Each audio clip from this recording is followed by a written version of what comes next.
Bienvenue dans La Clé de Soi, le podcast qui donne la parole aux femmes. Ici, les femmes racontent leur histoire, brute, vulnérable ou puissante, mais toujours authentique. Je m'appelle Julita, j'aide les femmes à assumer leur voix, leur message, leur place. Et ce podcast est un espace où tu peux te libérer et inspirer les autres. Parce que chaque histoire a le pouvoir de transformer une vie. Si tu désires raconter la tienne, contacte-moi. En attendant, si tu es prête, commençons l'épisode du jour et peut-être qu'en écoutant ces femmes, tu découvriras quelque chose en toi. Et aujourd'hui, je reçois Ishtar Mathus Echez. Bonjour Ishtar. Bonjour Julita, je suis ravie d'être avec toi aujourd'hui. Mais je suis ravie également et nous allons parler musique aujourd'hui. Absolument. C'est pas très souvent parce que c'est pas mon domaine de prédilection, la musique, mais tu m'as contactée parce que tu es conférencière en musique. Tu nous expliqueras ça et derrière, cette, activité aujourd'hui est une très belle histoire personnelle que tu nous raconteras dans ce podcast qui ouvre la voix des femmes avec leur parcours, et leur prise de parole. Très bien, parfait. Comment tu te sens ce matin? Ah bah, très bien, après On a un eu un bon, peu de mal à caler heu, notre podcast, oui, week-end tranquille. Moi, j'ai eu un week-end où j'ai pu me reposer et là, je suis, contente d'être, avec toi pour faire ce podcast. Mais effectivement, ça a été on a réussi à trouver des créneaux, communs dans notre agenda. avec une belle énergie. Ishtar, raconte-nous, heu, qu'est-ce qu'il y a derrière, cette appellation? Je fais des conférences de musique. Oui, parce que c'est pas banal, effectivement. Et là, tu Hem me dis: «Tu viens ce soir pour une conférence de musique». Je ne sais pas à quoi m'attendre. Alors ça peut recouvrir beaucoup de choses, mais effectivement, la façon dont moi je conçois, les conférences et dont je les fais, c'est déjà avec un but précis, c'est-à-dire c'est partager la culture musicale au plus grand nombre. Et quand je dis la culture musicale, c'est essentiellement la culture musicale, classique puisque c'est ma formation.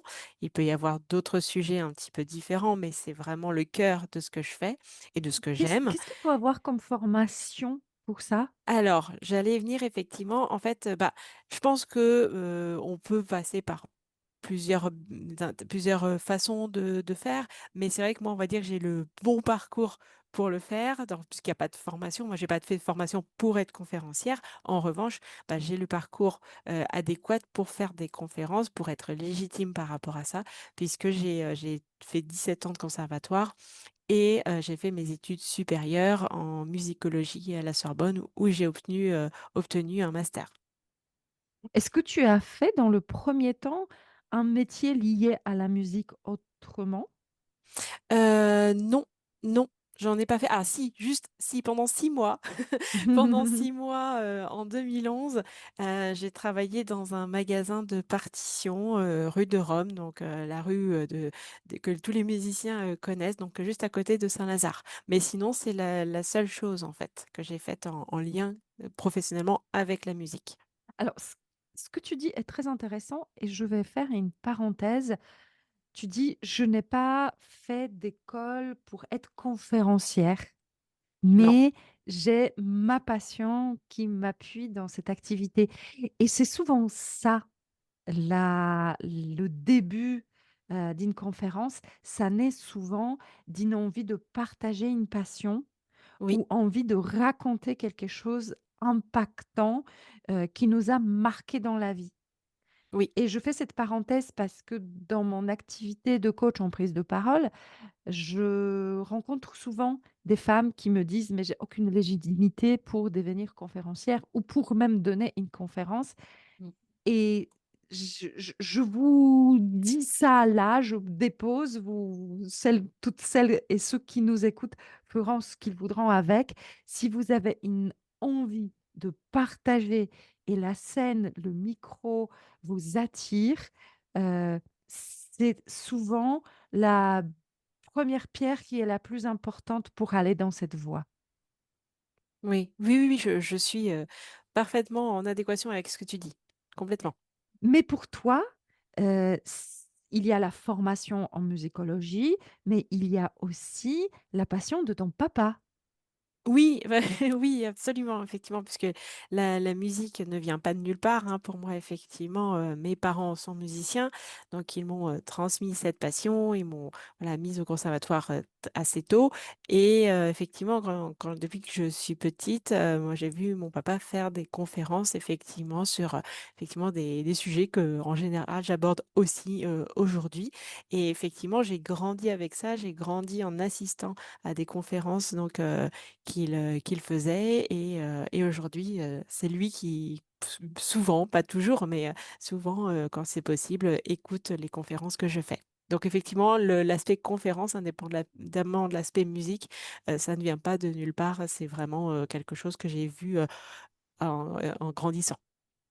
Quel style de prise de parole, de conférence, tu emploies? Alors, en fait, bah, j'ai plusieurs choses, mais déjà, si on parle juste de conférence, effectivement, tu veux dire comment j'interagis ou comment je me place, et cetera? Enfin, comment Alors, est-ce que c'est j'organise les le choses? style plutôt ludique? Est-ce que c'est le style plutôt informatif avec les histoires, les choses où on peut vraiment apprendre des choses sur étude de la musique? Alors, il y a un peu les 2. C'est-à-dire qu'effectivement, je vais avoir vraiment l'aspect, on va dire, conférence où là, ça va être un petit peu, voilà, informatif, on va dire. Effectivement, moi, je suis effectivement debout face à un public avec, voilà, les extraits que je fais écouter, le Donc PowerPoint on que entend je la musique pendant tes conférences? toujours, toujours. Ah, C'est ça vraiment c'est top. une alternance de paroles et de musique, des extraits qui vont illustrer, ce que j'aurais expliqué. Mmh.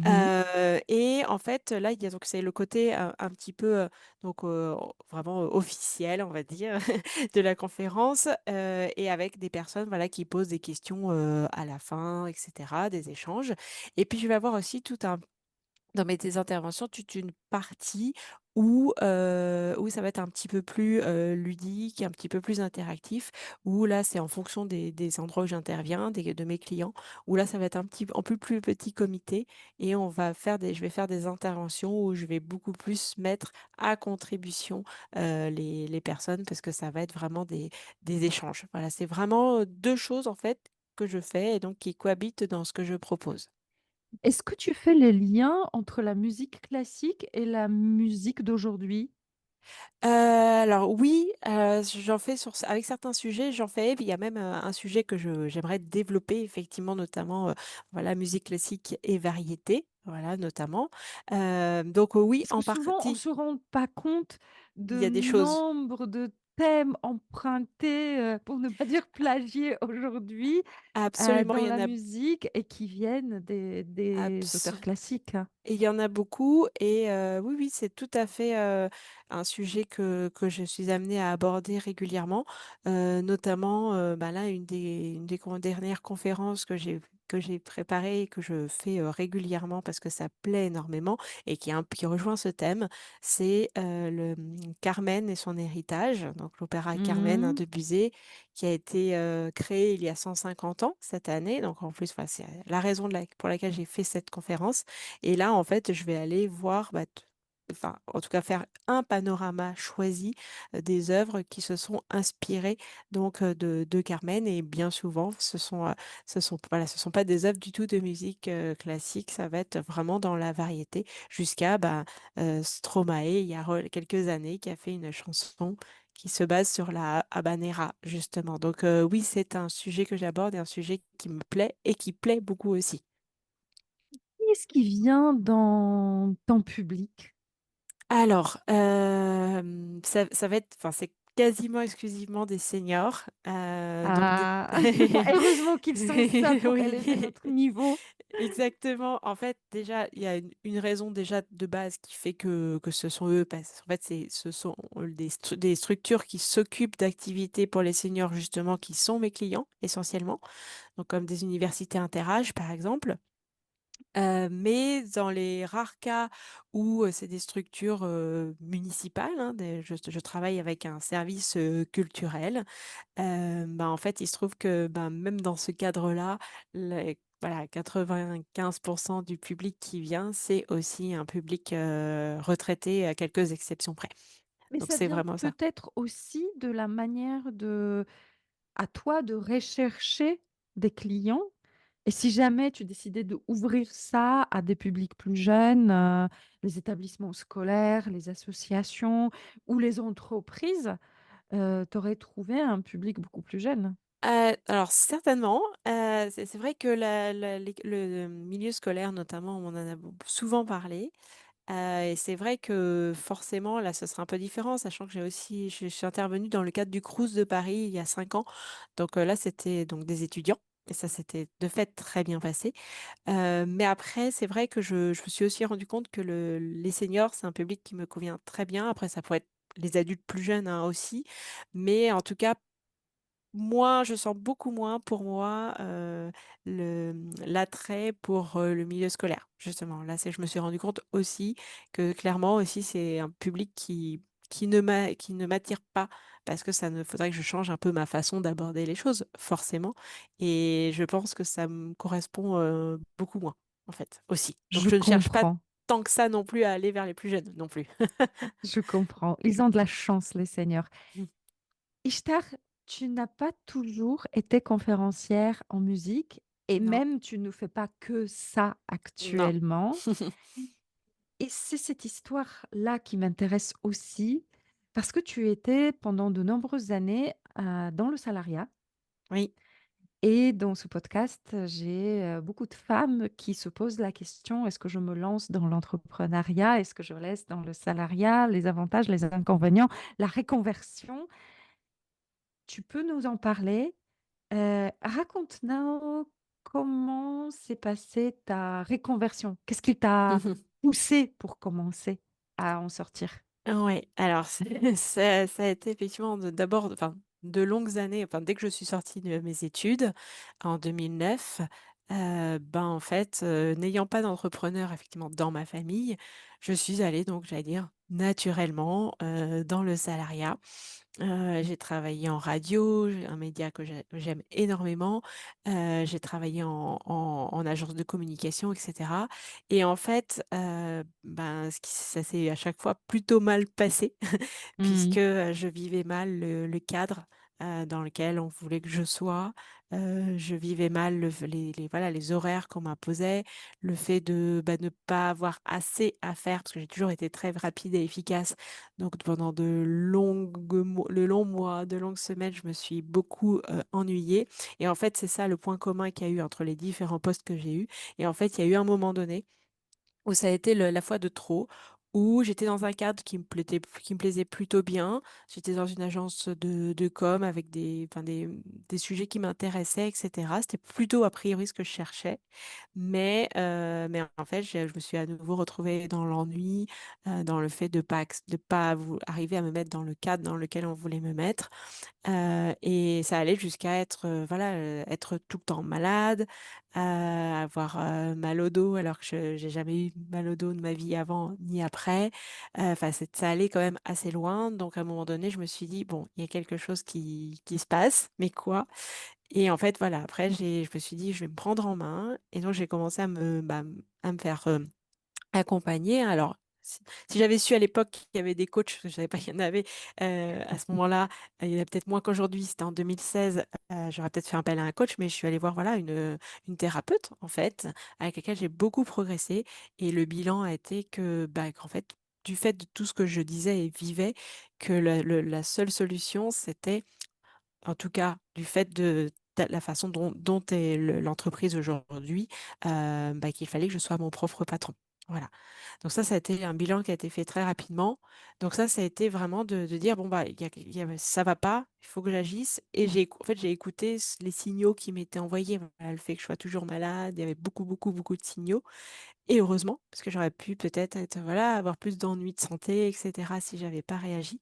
Et après ça, bah, voilà, c'est OK, bah, il faut que je sois mon propre patron, mais à ce moment-là, Je faisais déjà des conférences, en l'occurrence, mais à titre bénévole. Et voilà, il y a la question qui s'est posée de se dire: «Bah, OK, je me mets en tant qu'indépendante, mais dans quel domaine? Je fais quoi?» Voilà. J'ai vu que j'avais été un peu dans la com avant, je me suis dit: «Bon, bah, je vais essayer de voir si je peux faire quelque chose, là-dedans», mais vu que j'avais fait tellement peu de temps finalement que j'avais pas de carnet d'adresses. Donc je pouvais pas me lancer en tant qu'indépendante sur ce sujet-là et du coup, bah, en fait, quelques mois après, c'est le début de cette démarche, j'ai fait une conférence donc à ce moment-là, toujours à titre bénévole et j'ai invité une personne que je connaissais depuis peu et qui savait dans quelle, recherche professionnelle j'étais, dans quelle problématique j'étais. Et elle est venue voir ma conférence et elle m'a dit: «Mais Ishtar, votre conférence était super», mais et elle a ajouté: «Mais faites-vous payer pour vos interventions, en fait?» Et ça a été pour moi, ça a été lumineux. Ça a été une révélation. C'est-à-dire que je pense que je suis même pas sûre que j'aurais pensé sans cette personne-là. Donc je la remercie encore énormément. C'était il y a 9 ans aujourd'hui et en fait, je me suis dit: «Waouh, mais oui, en fait, je vais me lancer là-dedans» et j'ai fait ma première intervention, rémunérée en septembre 2018, à Maison Lafitte, en l'occurrence. C'était le Conférence mémorable alors? oui, oui et en plus, c'était En un tout cas sujet qui est resté gravé dans ta mémoire. ah bah, complètement, complètement et en fait, ça ne enfin, après, ça n'a fait que alors c'était pas un parcours facile, hein, de fait, déjà de se faire rémunérer à la hauteur du travail du temps passé, mais en fait, au fur et à mesure, j'ai tissé ma toile et en fait, aujourd'hui, tous les endroits où j'interviens, en fait, les personnes repartent, avec des étoiles dans les yeux, le sourire jusqu'aux oreilles et pour moi, c'est une super récompense. Dans ton aventure d'entrepreneuriat, il y a 2 points qui m'intéressent particulièrement. C'est comment tu as développé, ton business? Parce que l'idée était là, la compétence quelque part, le produit presque, il était déjà créé. Fallait juste se rendre compte il valait des sous. Oui. Mais comment s'est passé ce passage de activité en bénévole en activité, rémunérée? C'est pas si évident que ça, parfois. Non. Et la deuxième chose qu'on abordera après, c'est comment la prise de parole, en public, a impacté, ta vie en général? Mmh, très bonne question. Alors ça, c'est le Oui, programme pour la oui, suite. très bien. Donc est-ce que tu peux nous raconter, parce que tu dis la première conférence, c'était en septembre 2018. Oui, On sait que 2 ans plus tard, on était tous confinés, donc tu as dû être impacté, la fameux, covid, qui nous a tous détournés de nos plans.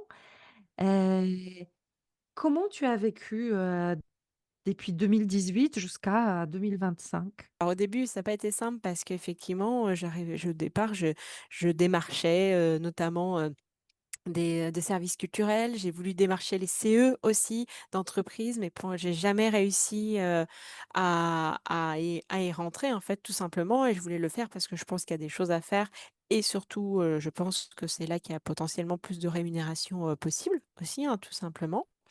Mais en fait, voilà, c'est que j'ai creusé peu à peu mon trou en démarchant. En fait, c'est vraiment la prospection, hein, que j'ai faite, donc auprès des villes et auprès donc des universités, interâges, qui sont soit associatives, soit, des services, municipaux. Donc c'est en fonction des villes, il y a l'un ou l'autre et bah, en fait, ça s'est fait vraiment peu à peu, c'est-à-dire qu'au début, j'avais vraiment des conférences très, très, très éparses, mais j'y croyais, j'avançais. Ça n'a pas toujours été facile, hein, parce que je ne me voyais pas faire autre chose. Quand on me voit aujourd'hui, c'est ça paraît loin, mais je ne me voyais pas faire autre chose, donc j'ai passé des moments difficiles parce que je me disais: «Ouais, si j'arrive pas à développer ça, qu'est-ce que je vais pouvoir faire? Parce que c'est la musique qui me passionne et je me vois rien faire d'autre. Bon, voilà, l'histoire dira autre chose. Mais, en fait, c'est vraiment après de fil en aiguille que les choses se sont faites et que, ben, j'ai commencé à avoir une première université interage, puis une deuxième, puis une troisième qui me faisait venir pour une intervention, puis après, plusieurs interventions dans l'année et cetera. Donc ça n'a pas été une mince affaire, mais aujourd'hui, je suis à une, ouais, bon, entre 50 et 60. Depuis 2 3 ans, je suis à entre 50 et 60 interventions, sur une année, scolaire, en fait, voilà, entre septembre, et juin. Donc, voilà, j'aimerais bien que ce soit encore plus, mais, c'est une activité qui a un bon rythme de croisière, malgré tout, en fait, et qui est de plus en plus aussi, pour moi, c'est intéressant parce qu'il y a un sujet que je vais pouvoir faire à plusieurs endroits. Donc aussi, c'est une façon pour moi de rentabiliser le travail que j'ai investi, dans un sujet donné. Quand tu t'es lancée, tu avais, certainement des attentes, je ne sais pas si tu as fait un business plan. Est-ce qu'aujourd'hui, tu trouves que les objectifs que tu t'es fixés ont été accomplis? Alors à ce moment-là, clairement au début, clairement je m'en étais pas vraiment fixée. C'était vraiment, bah, je veux en faire, je vais avancer, mais j'avais pas franchement d'objectif, fixé. Donc aujourd'hui, quelque part, quand même si je dis que j'aimerais bien en avoir encore plus, pour moi déjà, je pense que j'aurais jamais imaginé avoir enfin, je pense que je l'espérais, mais je l'imaginais pas avoir autant d'interventions, en fait. Donc p moi, j'ai cette fierté-là, d'être partie vraiment sur des choses, vraiment extrêmement ponctuelles à voilà, des semaines où parfois je peux avoir 3 4 5 conférences, dans la semaine. Mmh. Voilà. Donc je m'étais pas vraiment fixée comme ça, à ce moment-là, parce que c'était pas ma façon de fonctionner. J'ai dit: «Bon, voilà, j'avance, on verra voilà, on verra bien». Mais le fait est que, voilà, ça c'est le bouche il y a un peu un bouche-oreille qui s'est fait aussi et cetera. Donc j'ai une satisfaction clairement par rapport à ce que c'est devenu, aujourd'hui.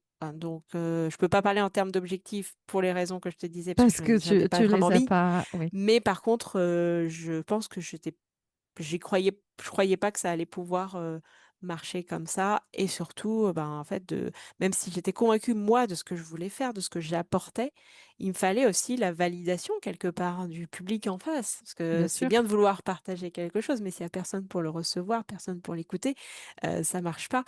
Alors que, ben, là, en fait, les gens les gens en redemandent et j'ai vraiment fidélisé, mes clients, en fait, aujourd'hui. En préparant ce podcast, nous avons parlé de tes autres activités.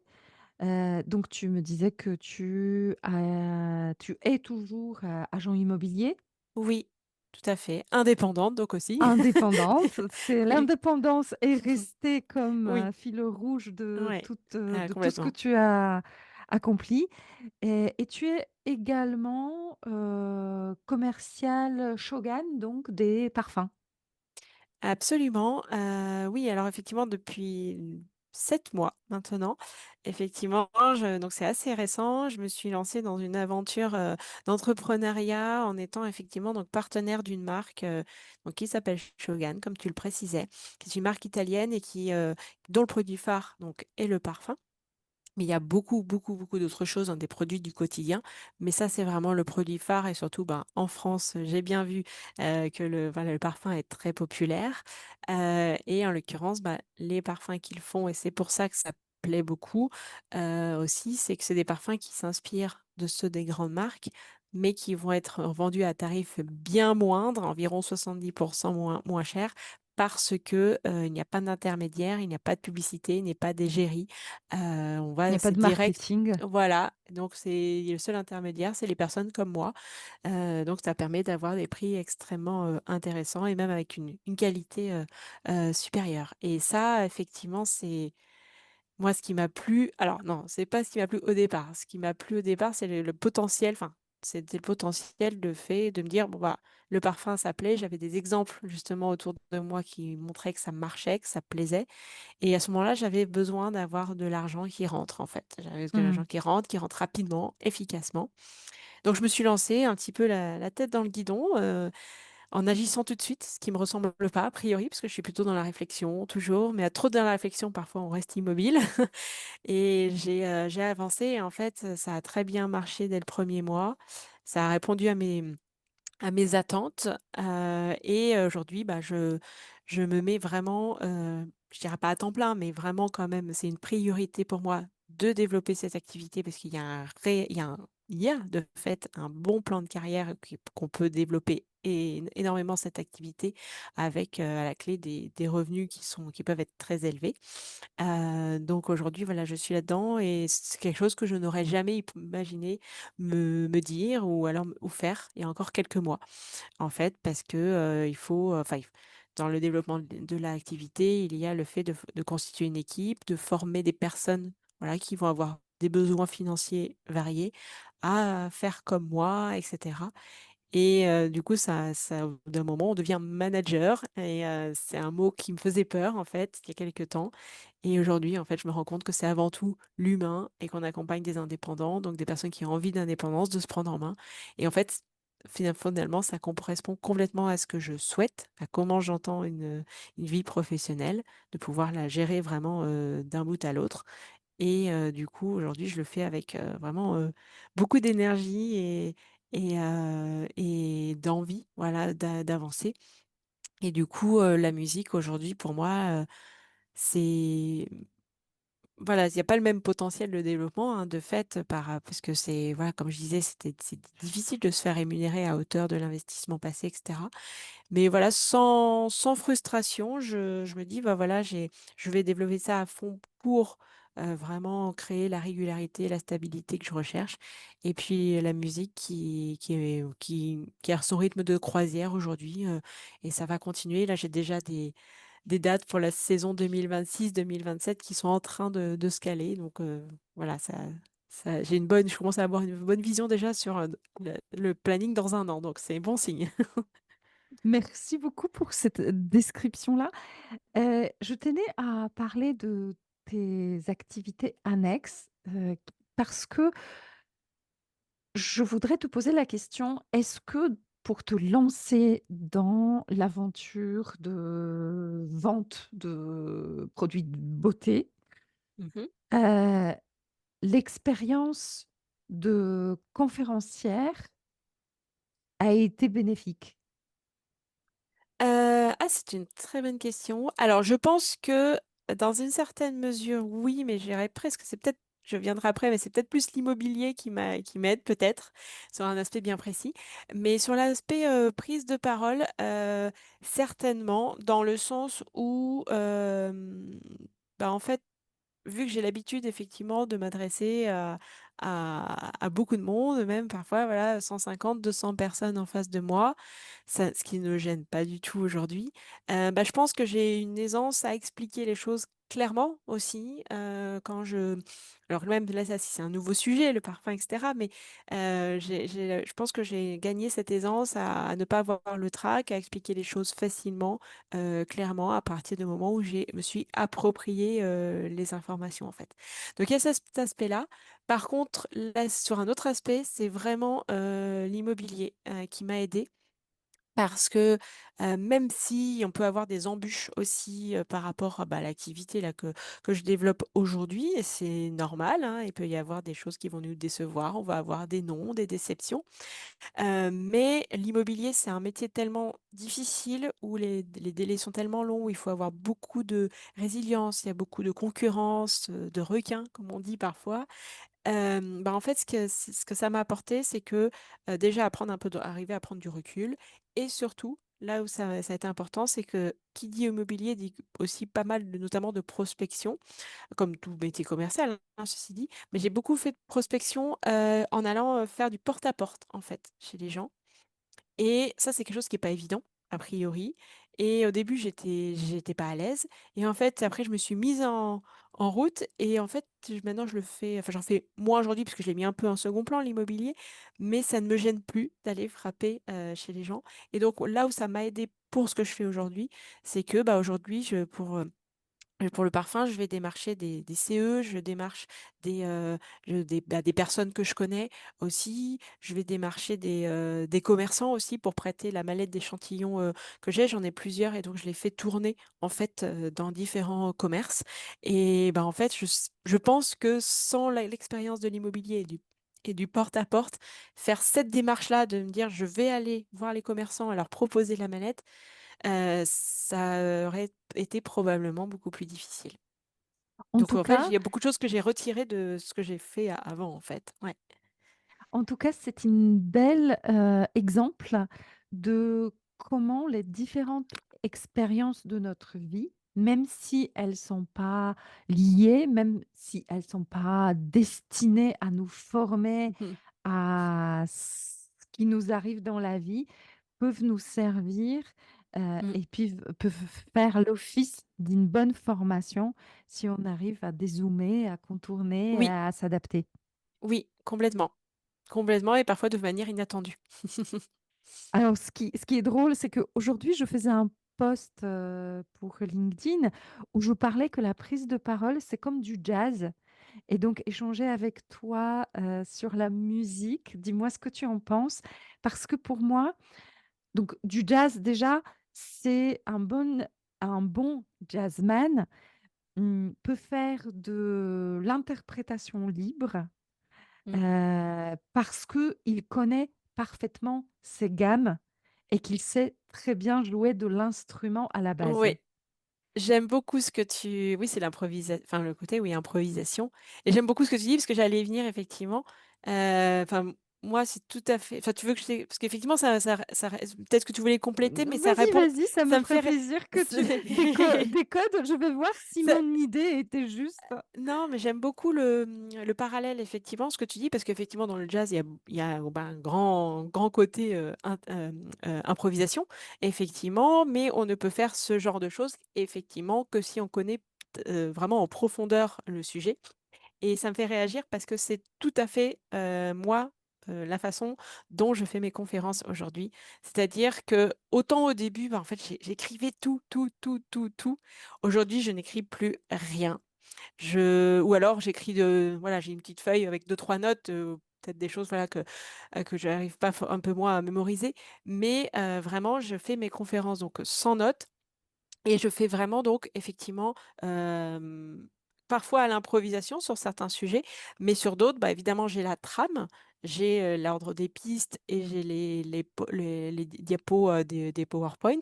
Mais clairement, c'est tout à fait ça, c'est que j'ai en fait, j'ai tout dans la tête et j'ai une maîtrise, du sujet qui fait que, bah, sans appui, en fait, je vais pouvoir assembler les idées à l'instant T et pouvoir, dire des choses. Hem, Même si, bah, comme je dis toujours, je ne prétends pas, tout connaître. On connaît jamais tout. Celui que je vais connaître un petit peu moins, bah, voilà, là, j'aurai éventuellement un petit peu plus de notes, mais ça va vraiment être des guides. Ça va pas être quelque chose de rédigé, en tout cas dans ce que je dis. Ça, c'est vraiment je l'exprime de vraiment, sur l'inspiration du moment et je sais que c'est ce qui plaît, au public aussi, parce qu'il y a rien de pire qu'un conférencier qui lit ses notes et Absolument. ça, c'est clair et là, en fait, ça, c'est les gens apprécient parce que je parle de façon, du coup, naturelle, en fait et même si parfois, bah, ça m'arrive de me tromper, alors je reviens sur ce que j'ai dit, mais c'est pas grave parce que justement, c'est du coup, c'est très souple, en fait. C'est très souple, Donc c'est j'adore maîtrisé le parallèle que tu as fait. et je dirais plus loin, c'est que je pense qu'aujourd'hui, tu es plus à l'aise aussi à, présenter tes produits, à interagir avec les gens parce Oui. que tu sais improviser et donc peut-être tu cherches encore à approfondir le sujet, à vraiment te sentir bien sur les bases de ton sujet. Mais au moment où on va avec le cœur, avec la passion, l'improvisation vient plus facilement Oui. sous Mmh. condition qu'on a bossé nos bases. Donc, Complètement. je l'aborde ce sujet parce qu'on a souvent l'impression que la prise de parole, c'est réservé aux élites, qu'il Mmh. faut faire des études, qu'il faut faire, je sais pas, des des années d'expérience avant de pouvoir sortir sa première conférence ou sa première prise de parole. Heu et il y a des techniques, il y a Oui, des écoles, il y a des coachs. J'en fais partie. Personnellement, j'ai créé la méthode qui s'appelle OSCAR, oser, structurer, contribuer, assumer et rayonner, parce que j'aimerais, pour moi, c'est surtout pour les femmes. J'aimerais que les femmes prennent la parole et qu'elles s'émancipent et qu'elles racontent leur histoire. Ce podcast fait partie de cette mission. Le programme de prise de parole et l'accompagnement vers la conférence fait la partie. oui. Et on n'a pas travaillé ensemble, mais tu as une très, très belle exemple, un très bel exemple de ce qu'on peut faire grâce à la passion et Oui. le fait d'oser, raconter et transmettre, son savoir. Oui, oui, complètement et c'est vrai que après c'est que des choses dont je pense qu'on peut apprendre dans une certaine mesure effectivement, mais après c'est l'expérience comme pour tout qui fait, c'est-à-dire que fait enfin le l'Ishtar qui fait des conférences aujourd'hui, c'est pas du tout la même Ishtar qu'en 2011 ou même 2018 quand j'ai commencé, en fait, professionnellement. Je sais que je parlais pas du tout de la même manière. Bon, déjà, j'écrivais tout, mais je parlais pas du tout de la même manière. J'avais des tics de langage qu'on m'a fait remarquer et donc que j'ai corrigé et cetera et donc en plus, on évolue, en fait et c'est vrai que quand je vois certains sujets Heu, que je suis amenée à représenter, à d'autres occasions, voilà, des parmi les premiers sujets que j'ai faits et c'est vrai que des fois je me dis: «Oh, j'ai fait ça moi». Bah, des fois je j'ai plus du tout le même regard et si je devais reprendre le sujet aujourd'hui, je me disais: «Bah, je ferais pas de la même manière» et il m'arrive du coup, parce que ça me gêne justement de me remettre dans ce que j'avais fait à l'époque, je me sens moins à l'aise, de revoir, voilà, le sujet, pour, le mettre, avec une enfin la façon que j'ai envie de voir, aujourd'hui, quoi. Donc il y a une belle évolution qui se fait aussi au fur et à mesure. Merci beaucoup Ishtar. Est-ce que tu aurais un mot de la fin? Moi, ce que j'ai envie de dire, c'est qu'effectivement, il faut oser, dans le sens où, quand il y a quelque chose qui effectivement qui ne va pas ou qu'on sent qu'il y a un inconfort, quel qu'il soit, ça peut être, voilà, ne pas profiter assez des enfants, ça peut être beaucoup de choses. Qu'il faut oser se lancer, mais pas forcément sauter, voilà, dans l'inconnu tout de suite, qu'il y a des choses qui existent, notamment, bah, le côté, voilà, l'activité de parfum que je fais aujourd'hui, voilà, qui peuvent se faire en parallèle, clairement, du salariat et après de se donner les moyens pour que ça évolue. Donc moi, j'ai envie de dire, voilà, oser et se faire, je pense, effectivement accompagner par des coachs, hein, quels qu'ils soient, parce qu'il y en a beaucoup aujourd'hui et qui je pense que c'est nécessaire, les bilans de compétences et cetera. Donc, je ne peux que dire que s'il y a quelque chose qui ne va pas dans le salariat, de pas rester dedans parce que je pense que ça peut avoir des conséquences, parfois, tristes, au niveau de la santé et cetera. Donc, voilà, c'est ce que j'ai envie de dire là, c'est vraiment l'improvisation, mais c'est vraiment ce que j'ai, envie de dire et qu'il faut pas avoir peur de l'inconnu, en fait. C'est ça qui fait peur, souvent, mais de pouvoir, y aller. Alors c'est un parcours difficile et c'est bien si on a des alliés au quotidien par rapport à ça,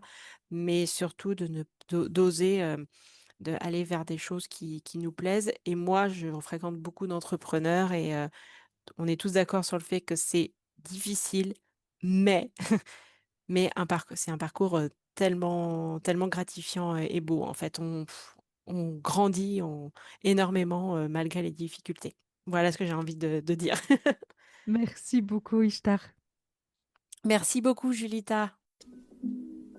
Un grand merci pour avoir écouté cet épisode de La clé de soi. Je vous invite à découvrir d'autres partages et d'autres personnalités dans les différents épisodes de ce podcast.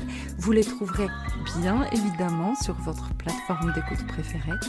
N'oubliez pas de liker, commenter, partager sans modération afin de faire résonner la voix de ces personnes inspirantes. Votre soutien est ma clé pour inspirer davantage de vie. Grand merci à vous.